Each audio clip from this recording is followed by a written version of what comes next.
Hola, ¿cómo están? Mi nombre es Erika Claire Caicero.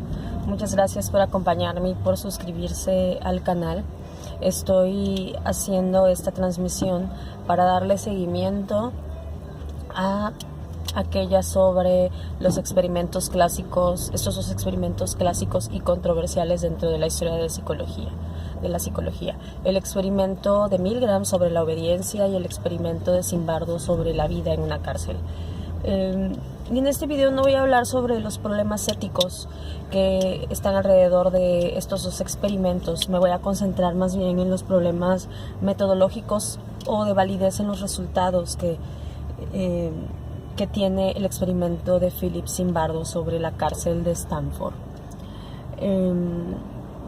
Bien, primero les voy a mencionar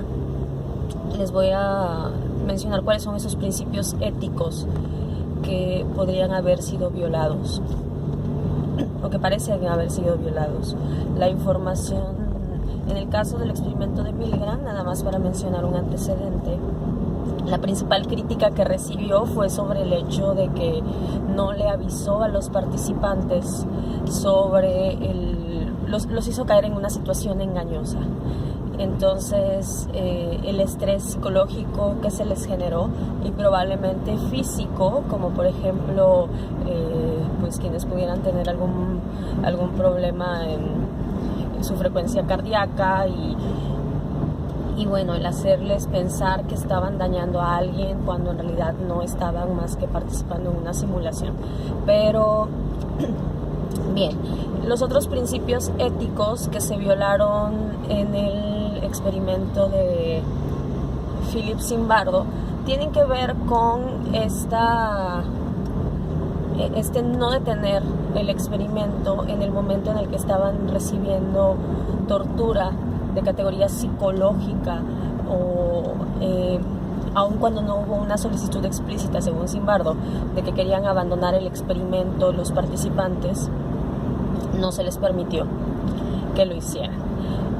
Y bien, pero el punto de lo que señalan las publicaciones recientes y sobre todo una en la revista electrónica llamada Medium se llama esta revista electrónica, sale un reportaje que se llama The Lifespan of a Lie, si mal no recuerdo. Esto sale a principios de junio de este 2018 y bueno, a quienes hemos estudiado psicología y psicología social y además enseñado, nos deja un muy mal sabor de boca, porque parece ser que parte de lo que está en la mayoría de los libros de psicología en la introducción de la psicología ha sido una mentira. Entonces nos sentimos timados. ¿La mentira en qué consiste? Bien, resulta que algunos de los... No voy a irme hacia detalles minuciosos, pero algunas de las mentiras son... bueno, primero debo de enmarcar el hecho que el experimento de la prisión recordarles un poco. El experimento de la prisión de Stanford que hace Philip Zimbardo, lo que prueba con este experimento es que las personas son llevadas por la situación y por el rol que desempeñan más que por sus pulsiones internas o por sus decisiones individuales. Entonces esto obviamente nos habla de un proceso de psicología social. Pero más allá de eso, y lo que hace polémicos sus resultados, es el hecho de que nos dice que todas las personas, aunque seamos buenas personas, aunque creamos que no somos capaces de ejercer crueldad en ningún tipo, vamos a hacerlo en algún momento de nuestra vida si las circunstancias o si el rol que tenemos que desempeñar así lo requiere. Esto porque es relevante para la historia de la humanidad, principalmente para los países que se han encontrado en guerra o aquellos que han cometido crímenes de guerra, genocidios y, por ejemplo, el Holocausto.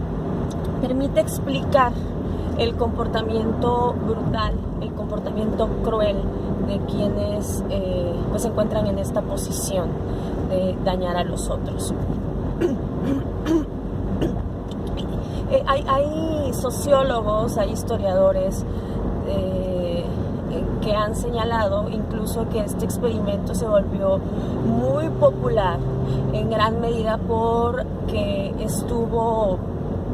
sirvió para los europeos y para norteamericanos, por ejemplo en Vietnam, el justificar su comportamiento, es decir, el poder decir, bueno, yo estaba uniformado, yo era un soldado, yo estaba siguiendo un protocolo que tenía que cumplir y por eso es que fui una mala persona, pero normalmente no soy una mala persona, y de alguna forma eso libera de la culpa. Entonces encontramos estos elementos, ¿no? Y eso hace que el experimento en sí mismo sea impactante. El asunto aquí es que los resultados de este experimento no pueden ser confiados 100%, porque además de que fue altamente mediático, sobre todo pues por la promoción, y sobre todo debemos de recordar que fue un experimento que financió la US Navy, entonces bueno, el departamento científico pues creemos que hay validez. Sin embargo, algunos de los participantes que desempeñaron el papel, por ejemplo uno en particular, Corky, si no mal recuerdo, este fue el personaje popular, y se hizo popular en los medios, que lo encerraron en un cuarto, en una bodega, haciéndole cumplir un castigo, y totalmente desnudo empezó a gritar, Jesucristo, me quemo por dentro, ya no quiero participar en esto, sáquenme. Y bueno, esto lo llevó a todos los medios habidos y por haber, y fue en parte lo que permitió un argumento de que cómo se puede generar tanta tensión y que las personas pueden llegar incluso a momentos de psicosis ante este tipo de situaciones dentro de la cárcel. ¿Sí? Porque también acuérdense que este experimento en gran medida serviría para hacer ciertas reformas penitenciarias en el sistema penitenciario de los Estados Unidos. Entonces, pues resulta que sale Corky, este personaje que en ese momento era un estudiante universitario, a decir que en realidad él estuvo fingiendo. Y podemos decir, bueno, pues eso lo puede decir cualquiera, pero él utiliza como evidencia algunas de las grabaciones en las que dice, evidentemente, si ustedes pueden escuchar, lo que estaba haciendo era un acto histriónico, estaba actuando, no estaba haciendo lo que yo creía que los experimentadores querían que hiciera, estaba cumpliendo con mi papel, efectivamente, pero estaba fingiendo. Por otro lado, el papel de los custodios, hay uno de ellos en particular que le dijeron, bueno, yo no conozco mucho de muchas películas, pero me parece que le decían David Wayne, porque al parecer hay un personaje con un acento sureño, y este chico se quiso caracterizar como ese personaje al representar el papel del custodio. Él, por su parte, tenía entrenamiento de actuación en el high school y en la universidad. Entonces él quería representar lo que el experimentador le estaba diciendo. Entonces, además, algo que no se reportó en el experimento es que tuvieron una sesión previa de entrenamiento a los custodios, y se les dijo, entre otras cosas, que aun cuando no podían dañar físicamente a los participantes, sí podrían crear una situación en la cual los desindividualizaran y hicieran hacerlos sentir en alto estrés.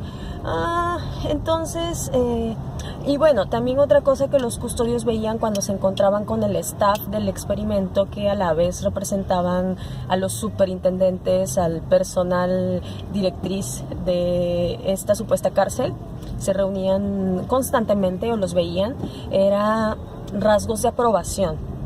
Les hacían ver que estaban haciendo un muy buen trabajo, que todo estaba bien. Entonces esto de alguna forma incentivaba incentivaba este actuar de crueldad de los custodios sobre los reclusos. ¿Qué es lo que nos hace entender esto? Bueno, hay otras situaciones también que tienen que ver con toda esta información que se ocultó y que Zimbardo, por supuesto, salió en su defensa. Zimbardo sigue vivo, por cierto, tiene 80 y algo de años. Y bueno, lo que se saca a conclusión con esto es de que, como yo les decía en la anterior cápsula, en la anterior transmisión, es que probablemente los resultados de este experimento nos están diciendo simplemente la obediencia a la autoridad o el hacer lo que estas figuras quieren que hagamos. Y bueno, muy probablemente estos participantes, como por ejemplo en el caso específico de los custodios, no es que la situación en sí misma haya actuado con naturalidad.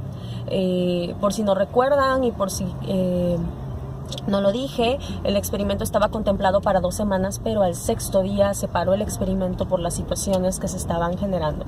Pero bueno, era una situación aprobada y esperada, y muy probablemente, y esto es parte de la polémica, hecha a solicitud por parte de quienes querían que se dijera que esto estaba sucediendo en las cárceles y quienes querían tener una justificación sobre actos de crueldad. Que bueno, podemos dejar en el aire el hecho que yo ya decía y que algunos otros también han señalado, otros psicólogos, y es el hecho de que probablemente responde más bien a la obediencia, lo cual también nos está permitiendo explicar otros patrones de comportamiento social y de crueldad. Pues espero que haya quedado un poco más claro esto relacionado con el fraude, y pues yo los dejo, les invito a que se suscriban y que nos sigan también en las transmisiones de Londres 1671, en donde también compartiré este pequeño video. Muchas gracias.